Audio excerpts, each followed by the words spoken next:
Everyone. तो कैसे हैं आप सब? एसएससी के फिलहाल नोटिफिकेशन देख ही रहे होंगे, सबको लग रहा होगा कि एसएससी इतनी ज्यादा फास्ट कैसे हो गई है। मुझे भी लग रहा है, लेकिन आज ही हम सबको पता है कि एसएससी सीजीएल के एग्जाम खत्म हुए हैं और अब हम लोग वेट कर रहे होंगे कि हमारी आंसर की कब आएगी। बट अभी जो एक नोटिस बहुत ज्यादा वायरल हो रहा है, कि मुझे नहीं पता है कि वो सच है या नहीं, बट अगर वो सच हुआ तो हमारी आंसर की तो फिर 14 अक्टूबर के बाद ही आएगी, क्योंकि उसमें लिखा हुआ है जो एग्जाम कैंसिल हुआ था 14 सितंबर को, वो अब 14 अक्टूबर को होगा। अगर वो एग्जाम 14 अक्टूबर को होगा तो जैसे कि सिलेक्शन पोस्ट की आंसर की में डिले हुआ था due to cancellation of exams, तो फिर हमारी सीजीएल में भी यही होने वाला है। तो फिर आंसर की अभी नहीं आने वाली है, इसलिए अब मेंस के लिए मत बैठिए कि बैठे हुए थे कि चलो आंसर की आ जाएगी उसके बाद मेंस की तैयारी करेंगे। मैं भी एग्जाम देके एकदम थोड़ा फ्री हुई थी कि अभी आंसर की का वेट करती हूँ उसके बाद, बट नहीं, अब आंसर की का वेट नहीं कर सकते हैं, क्योंकि आंसर की का हमें नहीं पता है कि 10 दिन में आएगी, 5 दिन में आएगी। जब भी आएगी आप पढ़िए, क्योंकि पढ़ना वेस्ट नहीं जाता है। अगर आप पढ़ेंगे तो अगर नहीं भी होगा तो नेक्स्ट प्री के लिए हो जाएगा, और हो जाएगा तो मेंस के लिए हो जाएगा।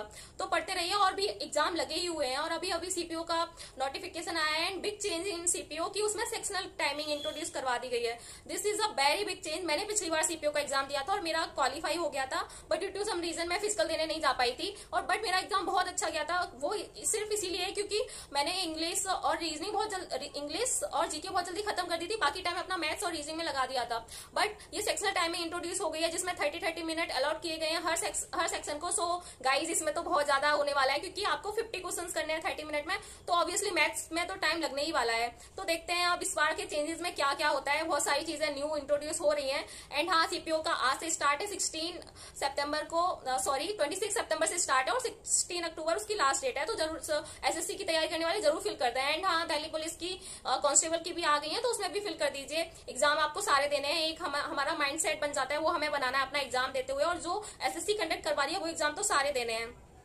मैंने पिछली बार दिया था, ठीक हो गया था, बट मैं फिजिकल देने नहीं जाती हूँ, मैं जा नहीं पाती हूँ, क्योंकि मैंने तैयारी नहीं करी होती उस टाइम। मैं अपनी सीजीएल लगा होता है लास्ट में, तो मैं सीजीएल की तैयारी करने लगती हूँ। वही है, इस बार देखती हूँ, जाऊंगी फिजिकल की तैयारी करूंगी। एंड सीएचएसएल का भी दे रहे हैं कि सीएचएसएल का एडमिट कार्ड आने वाला है, और सीएचएसएल का exam 4th week of October में हो सकता है। तो पढ़ाई बंद मत करिए, अभी हमारा बैक टू बैक एग्जाम लगे ही हुए हैं, सीएचएसएल, सीपीओ, सीजीएल का मेन्स भी फिर आ ही जाएगा।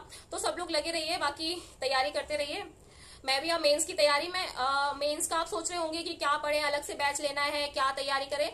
मेरे को ये लगता है कि बैच अलग से नहीं लेना चाहिए। हाँ, अगर आपको ऐसे क्वेश्चन प्रीवियस ईयर लगाने के लिए अगर कोई सा बैच लेना है तो जरूर लीजिए, क्योंकि हमें अब जो है, हम अगर आप प्री निकाल के आ रहे हो 150 प्लस लेके आ रहे हो, तो आपका इतना तो है कि आपका बेस क्लियर है, तो आपको प्रैक्टिस करनी है। तो प्रैक्टिस करने के लिए आप कोई भी पीवाईक्यू बुक ले सकते हैं, या किसी भी सर्च से जिसको आप फॉलो करते हैं उनका ले सकते हैं, जिसमें आप पीवाईक्यू लगा सकें, और ज्यादा से ज्यादा प्रैक्टिस करनी है।